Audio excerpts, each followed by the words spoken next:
Quels engagements il faut prendre aujourd'hui avec nous pour penser à cet avenir qui va concerner les Français et qui les concerne déjà? D'abord, merci d'aborder le sujet parce que c'est en effet important. C'est juste le monde dans lequel on vit. On est en train de vivre une vraie révolution, un changement d'air absolument complet. Et la société, l'économie sont dans cette transformation. Et le monde politique, aujourd'hui, reste encore un peu, et même franchement, à l'écart. Rien que dans le monde du travail, on vit une transformation complète qui amène notamment à l'émergence du travail indépendant. Là, on a parlé tout à l'heure, un peu 35 heures, on parlait du temps de travail des fonctionnaires. Tout ça a une part de réalité.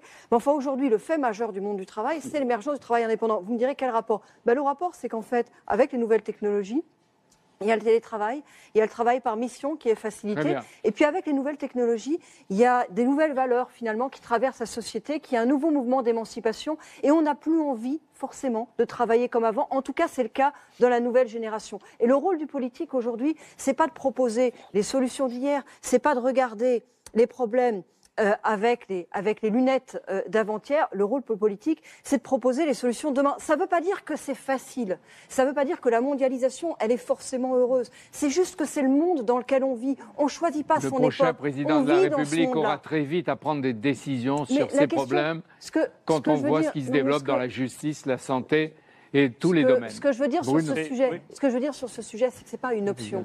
On n'a pas le choix. On est là.